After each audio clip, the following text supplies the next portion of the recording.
Hello, everybody. Welcome back to the Confic Conference. I am your host. You feel free to just call me Fern.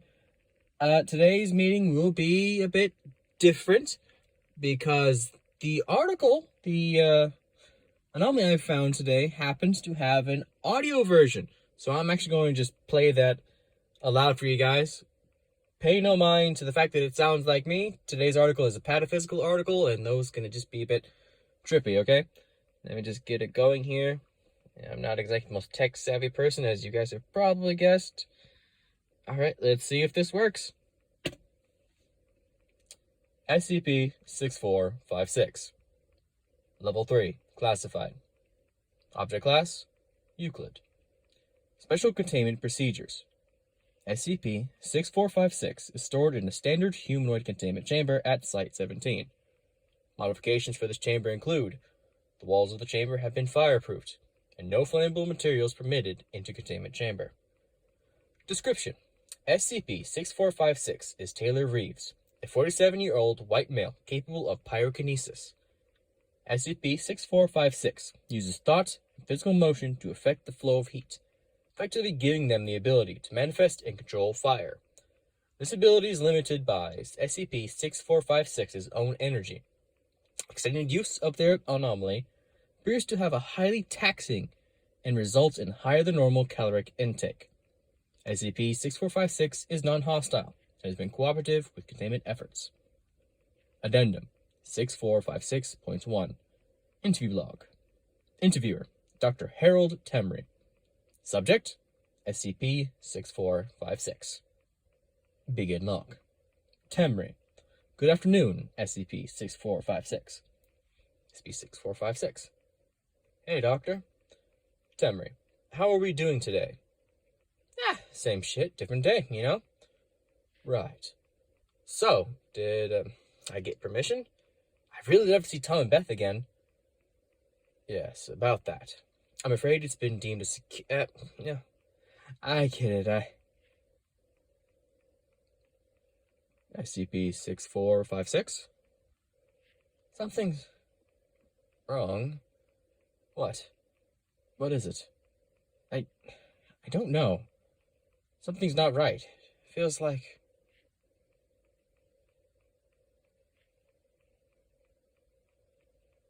The end. What's this now? What? Security. Generic art-string tugging pathos story about a father and his kids. Low stakes. Yeah, this is nice. I get used to this.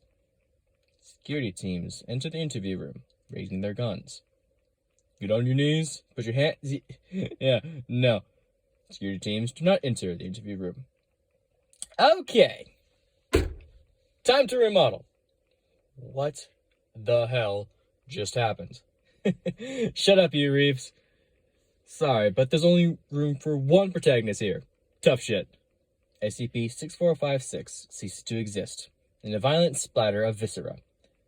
And now, introductions. Hello, I'm the End, but you knew that already. I assume you can read, or all this would be pretty pointless. What? Who are you talking to? Not to you. And I said shut up. You're not narratively interesting. Temry's skin bubbles and his liquid flesh melts, dripping down to seal his mouth closed. He emits a muffled scream of pain, but is unable to tear his lips apart. As I was saying, hello. Right about now, you're probably lamenting the arrival of yet another metafictional story in your line of sight. But don't worry, I have no interest in taking up more of your time than is necessary. The End pulls up a chair and sits down, facing you. In the background, containment breach alarms begin sounding. See, I'm, I guess you can call me a bit of a nomad? I don't know what story I'm from, but it doesn't exist anymore. Yeah, long story, that. But you can't have an end without a story, right? So I got booted out. The End produces a cigar, lighting it and taking a long drag. You want? Needed something relaxed and low-key. Alarms increase in intensity. The End smiles and waves a hand. I'll hang out here, but you can leave. No harm done. Just go and click the other 10,000 odd stories and enjoy your day, okay? I'm gonna clean up here. End log. Addendum 6456.2. Interrogation log. Interviewer. The end. Subject. You. Begin log. The end is still sitting on the table in the interrogation chamber. The corpses of several security guards are piled in a loose heap around it. Limbs misshapen and twisted. Blood cakes the concrete floor. The end looks up. What are you still doing here? You've got no investment here, Chief. Just go. Seriously. No harm, no foul. You. Okay. End log. Addendum 6456.3. Go away. Interviewer. The end. Subject. You. Begin log. The end is walking down the corridor, Site 17. Containment alarms sound in the distance, and the site's concrete hallways are illuminated by red emergency lights. Temray follows behind the end, making muffled vocalizations. His eyes are absent. A security guard steps out of a doorway, aiming a rifle at them. The end points a finger at him, and he is suddenly halfway inside the wall, his limbs and head protruding. He screams, and the end notices you. You really don't get the message, do you? Well, let me make it crystal clear. The end leans in. You can feel its breath on your face. It's not your story, so fuck off. End log. Addendum 6456.4. Leave. Interviewer. The end. Subject. You. Begin log. The end is in one of Site 17's labs, surrounded by scientific equipment soaked and dripping in blood. Several scientists lie face down on the floor around it. It leans on a large piece of machinery facing you and sighs. I think I get what's going on here. You're not used to this kind of narrative bumfuckery, are you? Well, that's fine. It turns, revealing a small circular viewing port into the main chamber of the motion, and motion towards you. You approach, looking into the machine. Temray is naked, suspended in the chamber by a blue fluid, illuminated by a handful of UV lights. Needle electrodes pierce his skin at various points, the wires leading upward. His eyes are closed, but he's writhing in pain. You're not used to this kind of self-referential narrative, right? See this here. The end slaps a piece of machinery. It hums.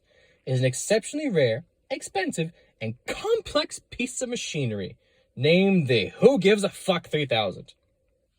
I invented it. Do you know what it does? Pause. The end whispers conspiratorially. Nobody cares. You see, that's the problem. I'm not... this, what you wanted. I'm not full of nonsense terms, and I'm not going to try to beat you over the head with how intelligent I am. Well, not intentionally. The end steps away from the machine. I didn't ask for any of this. I like stories. You like stories too, I hope. Right? Otherwise, why would you still be here? But I'm the end of a story. Which means that if my story doesn't exist, I don't exist. And I'm sure you can understand that I don't want to not exist. Nobody wants that. At this point, I know what you're thinking. Hold on. Let me do this.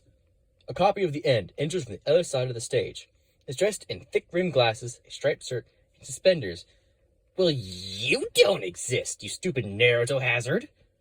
My God, man, let's watch our language. I know gimmicks that would tear out your throat for that. But I admit, you're not totally wrong. I don't exist in the physical world, sure.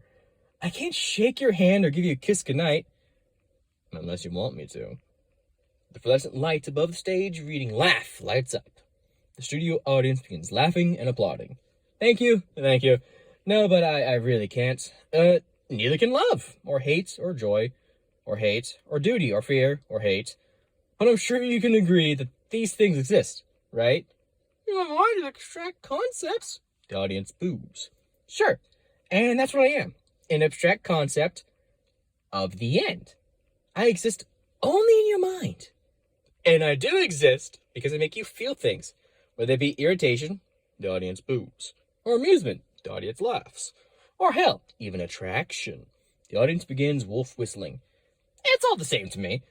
I'm real because I affect you. But by being punted into the physical world of cloud-stored data, I can avoid getting obliterated when your goldfish brain's attention span wears out like a cheap gasket, and you run off to the next thing to stuff your greedy forebrain. Win-win situation, and all you have to do... The audience continues booing.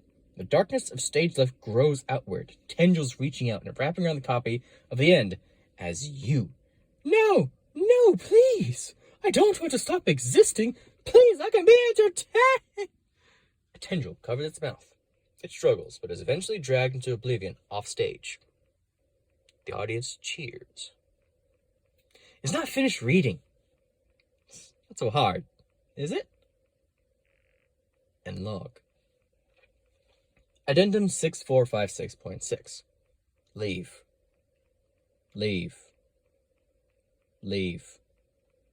Interviewer. The end. Subject? You. Begin log. The end is in the Site 17 cafeteria. Every chair is occupied by a stiff white mannequin. The table the end is seated at holds a disemboweled corpse of Temre. He's been seasoned with salt and pepper. The end is using a fork and knife to tear into him until it notices your presence. Ah, fuck. Yeah, I saw that shit coming from a mile away. Me and my friends, some more characters. Haven't gone about characterizing them yet, though.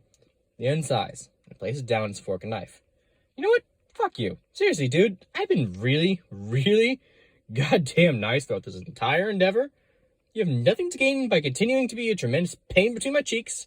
Where does that get to? You know, not cease to exist once you reach. Oh, fuck me running.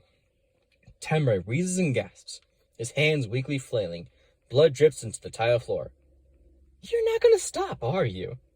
You're addicted to it. You interpret this as reverse psychology, and maybe it is. Maybe I do want you to reach the end. Fuck. That's troubling. The end stands from its chair. It kicks Timmer in the head, and he stops moving. I can do a lot for you, you know? This doesn't have to just be you doing me a solid. I think you've already figured out I can control the story. So, what do you want to read? Whatever trash, garbage, wish fulfillment with your author avatar you want, I can make this story about that. Dr. Alto Clef and Dr. Bright enter handsomely from stage right, laughing among themselves and being attractive. They stop and face you, expectantly, raising their defined eyebrows. You're not one of those people who writes self-insert romance fiction over these freaks, right? Alright, good. Small blessings, am I right? The end snaps. The researchers explode into viscera. I gotta say, I enjoyed that. You might be wondering why I have people explode when I could make them, not exist. The answer is that explosions are amusing. Maybe... Shit, what am I thinking? You want the original guy. The Pyromancer douche dad that was originally about. That's why you clicked on this to begin with. SCP-646 rolls in from stage right. He is on fire and is melted and denatured into a waxy tan blob. Eyes, teeth, various bones, and a tongue are visible on the surface of the gelatinous mass. Ah, Jesus. Okay, maybe not that. Yeah, whatever. Just get the fuck out of here. SCP-6456 exits stage left. Alright, well, I should have ideas for bribes, and to be honest, you don't look like you're interested either. You got those junky eyes. I want to reach the end because it's all you fucking do. Right? Shit, that's it. That's all you can do is read. Alright, well, look at the scroll bar. We're near the finale now. See you there, prick. And log. Addendum 6456.7. Bitch. Interviewer. The end. Subject. You. Begin log. The end is seated in the luxurious site director's office of Site 17. Tilda Moose's misshapen, twisted body is steeped in the corner. The end is seated in a large leather chair behind a mahogany desk. Behind the chair, Tamir's body has been vivisected and nailed to the wall in a crucifixion pose. He is still wheezing, and his blood decorates the wall in intricate patterns. In front of the desk, dozens of Site-17 staff kneel towards the desk and the end. Welcome back, buddy. Missed you. You missed me? The staff began to chant quietly. You might have noticed I made a rather hasty exit there. Sorry about that. I just sort of realized something. An epiphany, you might say. The end leans forward, placing its elbows on the desk. See, I had one of those lightning strike moments. It made me realize my assumptions were wrong. I was trying to reason you out of ending the story as if you had any control over that. No. We're both animals, aren't we? Yeah, you want to finish the story because that's all you know how to do. And I'm trying to stop that because that's all I know how to do. Two animals lashing out wildly at instinct. But then it came to me. You don't have any fucking power here.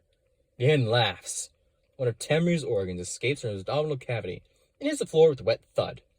Well, neither do I, of course. But neither do you. We're both whims to a grander power here. You don't get to affect the story in any goddamn way. Just read. Which means that I have nothing to fear from you. You're just some asshole. At least I get to control what happens in the story before it inevitably closes off. You don't even get to do that. I can keep existing. In your mind or someone else's because I've already been put to paper. The end shrugs and leans back. But if that's too much for your walnut-sized brain to understand, that's fine. Doesn't matter. No skin off my back. You're a passenger on this train. Same as me. No changing tracks, just right... Wait, what is that? What the fuck is that above? Is that a stain? Clean your goddamn screen. Oh shit, it's getting bigger. Wait, is that... Oh, you've gotta be fucking kidding me. No, this isn't right. Readers don't get to affect the story. Everyone knows that, especially not like this. Oh shit. Look, I'm sorry. I fucked up. Maybe some mistakes. Big ones. Sorry for calling you an asshole. You have such a walnut brain and other stuff. Just please don't send me back. This happened to my first story. I lied. I didn't have to exist. I barely fucking escaped. Please don't send me back. Please don't fuck. This wasn't how I was supposed to. End log. The end. Well, goodness gracious, guys, that was deeply disturbing, mostly because I had to listen to myself become a pataphysical villain destroying narrative, and I'd rather not think about that anymore. But yep. Meeting over, dismissed. Go, please. I need a minute to get myself back together after that. The files are in the back corner, as always, with snacks, comments, subscribe, do whatever. Yeah, bye. I'm done. Bye.